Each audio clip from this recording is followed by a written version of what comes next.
What's going on? Jake here with Uncommon ADC, and in this video I'm checking out the Spyderco Caribbean, which is a knife that's not really built for my intended use case, and one that I've kind of admired from afar for a long time, and because it wasn't really meant for what I'm going to use it for, I just didn't pick it up, and I liked it enough visually that I eventually decided I don't really care and I'm going to pick it up. And so it's available in 4 different configurations: a Sheepsfoot or drop point style blade, with either a fully serrated edge or a fully plain edge. So there's no option for a half serrated, half plain. It's going to be all or nothing with this knife. All 4 variations are going to cost you about $217 if you don't get it on sale, which I didn't, but you may get lucky and find it on sale. I don't see this model going on sale that often though. It may just be because I'm not looking, but for the most part, usually when I see it, it's going to be that same price point. I opted for the Sheepsfoot style blade with the plain edge. Plain edge mainly just because I prefer it over serrated, and the Sheepsfoot was purely an aesthetic choice. I have enough of both styles of blade that I didn't really need to choose for utility, so I chose the one that I thought looked better on this knife, and in my opinion the Sheepsfoot looks a little bit better on this one. The main thing that drew me into this knife was the handle appearance. I like the look of it visually, and overall I think this is a really good looking knife, but the handles are also very intentionally built, and so the blade on this is an LC200N, which is basically known for being rust proof, corrosion resistant. You're not gonna, no matter how wet of an environment you work on, it's not gonna rust on you. And so they built the handle around that kind of principle. So besides just looking good, the alternating yellow and black is pretty visually striking. It's going to be super high vis and a pattern that's unlikely to be recreated in the wild. So if you drop this in some shallow water, it should be pretty easy to identify, pretty easy to find. The other reason they did this is that it's not just kind of alternating colors, but it's actually textured. And so I doubt it picks up that well on camera, but the black portion is actually raised a little bit higher than the yellow portion. So you'll probably be able to hear it if I run my finger across it. And so there's a significant amount of difference in the height of the different colors of G10, and it adds a significant amount of grippiness. So when I'm holding this, it really feels secure in the hand. It's a larger knife at 8.5 inches, 8.54 inches to be precise, and the handles are 4.84 inches, so even larger hands are going to be able to get a nice 4-finger grip on it, but that texture adds a lot where it feels extremely secure. I think in a wet environment, I would have no problem holding onto this. My thumb lands in the perfect spot on that thumb ramp with the jimping. That's also really secure.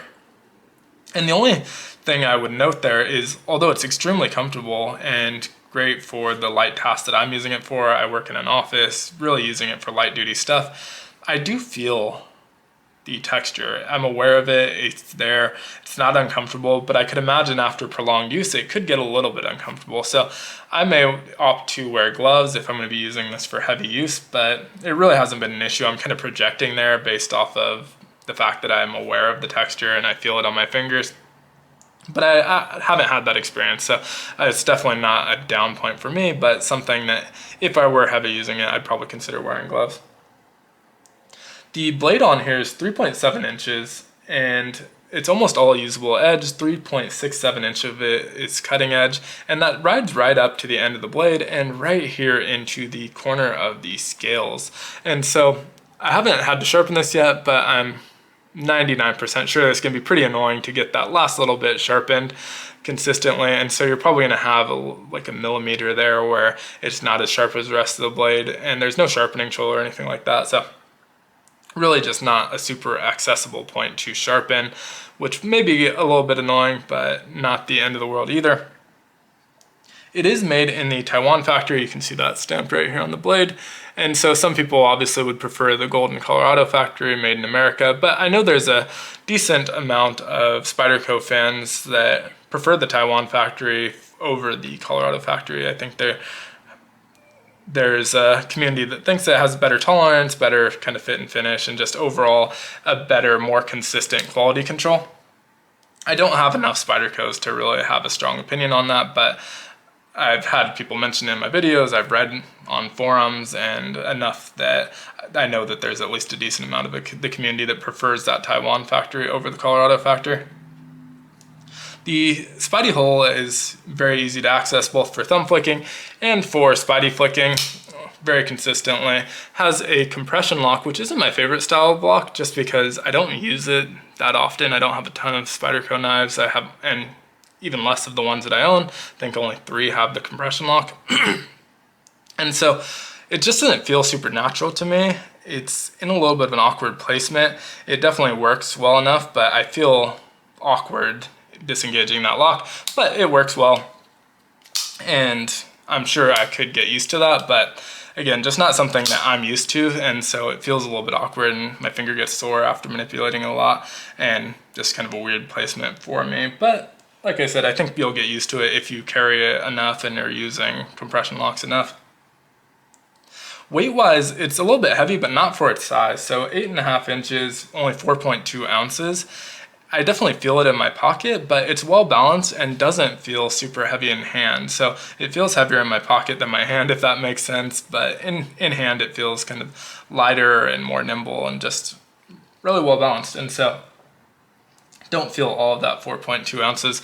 The blade is about 0.14 inches thick at the thickest, obviously thins down there near the tip, which is typical of Spyderco, but nice and thick right here at the end.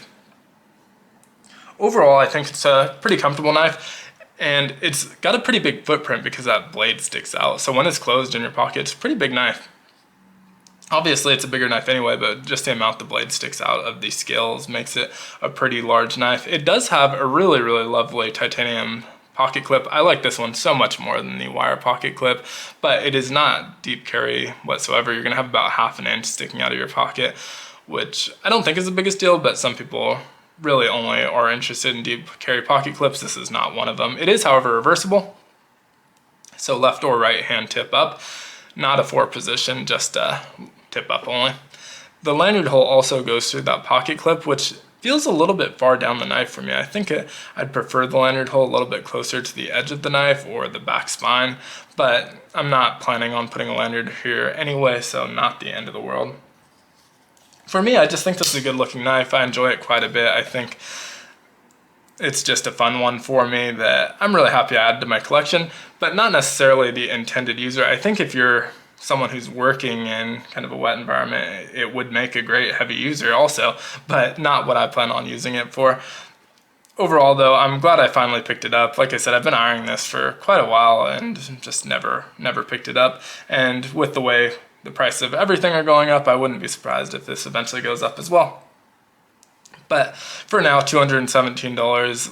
Let me know what you think of it down in the comments below. And as always, be sure to like, comment, subscribe, hit the notification button, and I hope you have a great one. Take care.